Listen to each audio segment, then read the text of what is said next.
ধন্যবাদ মন্ত্রী মহোদয়। আর একটা পয়েন্ট আমরা এক জায়গায় আছি, আপনিও একজন মুসলমান, আমিও একজন মুসলমান। আমি সেটাই বলছি যে আপনি একটা সুন্দর কথা বলেছেন। আমরা অসাম্প্রদায়িকতাকে বিশ্বাস করি, সাম্প্রদায়িকতার এখানে কোনো মাত্র লেশ থাকবে না। সাম্প্রদায়িক আর অসাম্প্রদায়িকের ডেফিনেশনটা কি? আপনি যেহেতু একজন মুসলমান নিজকে দাবি করেন, আপনার মাথায় আপনার শরীরে সেই চিহ্নটুকু পাওয়া যায় যে আপনি একজন মুসলমান, নামাজি, পরেজগার লোক। এইখানে আমরা যখন এই দেশ স্বাধীন করি, স্বাধীনতার পূর্বে এবং স্বাধীনতার পরবর্তী পর্যায়ে এখন পর্যন্ত আমরা যারা বেঁচে আছি, আমরা আইয়ুব খানের রক্তচক্ষু দেখেছি, ইয়াহিয়া খানের দুঃশাসন দেখেছি, আমরা অনেক কিছুর রাজ সাক্ষী এখন, তাই না?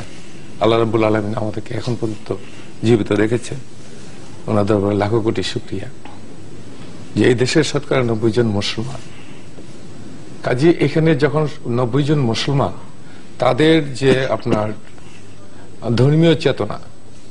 ধর্মীয় চেতনার একটা প্রভাব এখানে সবার কাছে আছে। আপনি আওয়ামী লীগ করেন, যাই করেন, আপনি একটা অনুভূতি আছে যে আমি একজন মুসলমান, আমাকে নামাজ পড়তে হবে। নামাজ না পড়লেও একজন মুসলমান কিন্তু চিন্তা করে যে আমি মুসলমানের সন্তান। আমাদের পবিত্র কোরআন শরীফ এবং রাসূল সাল্লাল্লাহু আলাইহি ওয়াসাল্লামের হাদিসকে আমাদের অন্তত জানি এবং মানার চেষ্টা করি। সব পারি এটা আমি বলবো না, আপনি আমি আমরা সবাই।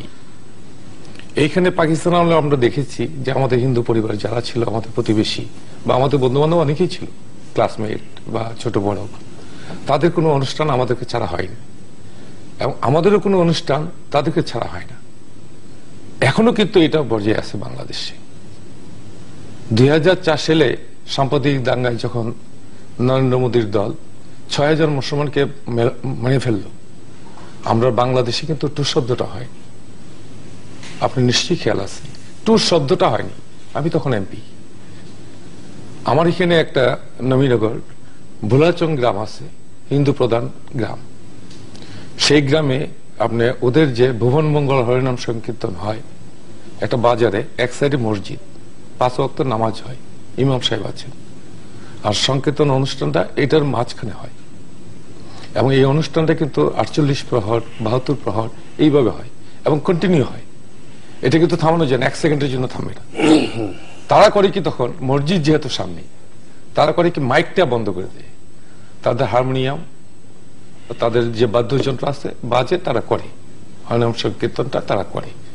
আর ওইখানে ইমাম সাহেব মুসল্লিদেরকে নামাজ পড়তেছে একই সময়, কিন্তু আজ পর্যন্ত কোনো কিছু হয়নি। তা আমরা কেন বারবার এই কথাটা বলি যে আমরা অসাম্প্রদায়িক বাংলাদেশ চাই?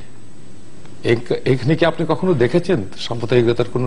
হ্যাঁ, হয় যেটা আমি বলবো আধারে কোন পলিটিক্যাল ফায়দা নেওয়ার জন্য, কারণ পলিটিক্যাল ফায়দা ছাড়া এটা কোনো কিছুই না। আমার এলাকায় একটা হিন্দু ভদ্রলোক যখন অসুবিধায় পড়ে, আমি ভাবি না যে সে হিন্দু কি মুসলমান, আমি দৌড়ে যাই তার ব্যাপারে। তো সেইখানে আপনি যেটা বলছেন যে আজকে যারা আলেম ওলামারা, এতিমখানার লোকজন আসছে, আমি যেই কথাটা বারবার আমার মনে পড়ে, হৃদয়ে দাগ কাটে, আজকের মাননীয় প্রধানমন্ত্রীও বললেন যে এতিম বাচ্চা কাচ্চা নিয়ে আসছে, 14, 15, 16, 18 তাদের বয়স। তাদেরকে সরানোর জন্য রাতের অন্ধকারে এমন অপারেশনের দরকার ছিল কিনা আদৌ? আমার প্রশ্ন একটা।